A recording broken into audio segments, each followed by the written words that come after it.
एक समय की बात है, एक गांव में फातिमा नाम की एक औरत रहती थी। उसका परिवार मुस्लिम था, लेकिन फातिमा का जीवन धर्म से बहुत दूर था। वह दुनियावी सुख सुविधाओं में इतनी खो चुकी थी कि उसे हलाल और हराम की कोई परवाह नहीं थी। दौलत और शोहरत की लालसा ने उसकी आंखों पर ऐसा पर्दा डाल दिया था कि वह दूसरों का हक मक्कारी और चालाकी से मारने लगी थी। फातिमा की सबसे बड़ी कमजोरी उसकी दौलत थी, और इस दौलत को बढ़ाने के लिए वह हर जायज़ और नाजायज़ रास्ता अपनाने को तैयार थी। वह सूद, ब्याज का कारोबार करती थी और गरीबों से बेदर्दी से सूद वसूल कर उनकी संपत्ति छीन लेती थी।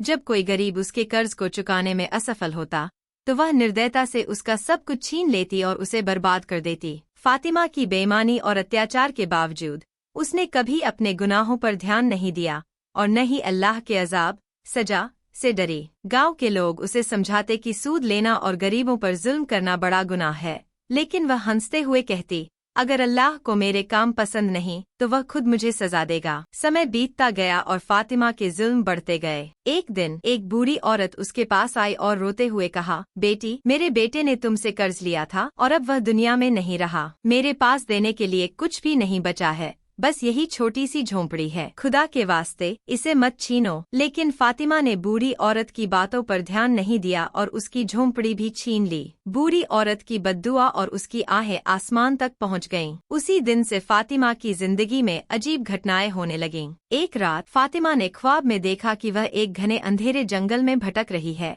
जहां उसके चारों ओर दरिंदे उसे घेर रहे हैं। वह जितना भागती, दरिंदे उसे और करीब से घेर लेते। फातिमा डर के मारे चिल्लाते हुए जागी। उसके दिल में एक अजीब सा डर बैठ गया। वह सोचने लगी कि शायद ये सब उसके गुनाहों का नतीजा है, लेकिन फिर भी उसने अल्लाह से माफी नहीं मांगी और अपने जुल्म और बेईमानी को जारी रखा। फिर एक दिन फातिमा एक बड़ा सूदी सौदा करने शहर जा रही। गांव से बाहर निकलते हुए वह एक जंगल के रास्ते से जा रही थी कि अचानक उसके साथ कुछ अजीब हुआ। उसने महसूस किया कि उसके शरीर में बदलाव हो रहे हैं। उसके हाथ पंजों में और उसका चेहरा किसी जानवर के मुख में बदलने लगा। फातिमा घबरा गई और इधर उधर देखने लगी, लेकिन उसकी मदद के लिए कोई भी नहीं था। वह चिल्लाते हुए अल्लाह से रहम की भीख मांगने लगी। उसने कहा, या अल्लाह, मैंने गुनाह किए हैं, मैं जालिम हूँ, मुझे माफ कर दे। लेकिन अब बहुत देर हो चुकी थी। अल्लाह के हुक्म से फातिमा को उसके गुनाहों की सजा मिली। वह पूरी तरह से एक जानवर में बदल गई। जब गांव के लोगों ने उसे जंगल में देखा तो वह उसे पहचान नहीं पाए कि यह वही फातिमा थी जो कभी दौलत और शोहरत में डूबी हुई थी। इसके बाद किसी ने फातिमा को इंसानी रूप में नहीं देखा। लोग उसके अंजाम से इबरत सबक लेने लगे और अल्लाह के अजाब से डरने लगे। गाँव के बुजुर्ग लोगों को नसीहत देने लगे कि फातिमा का अंजाम उसके गुनाहों का नतीजा था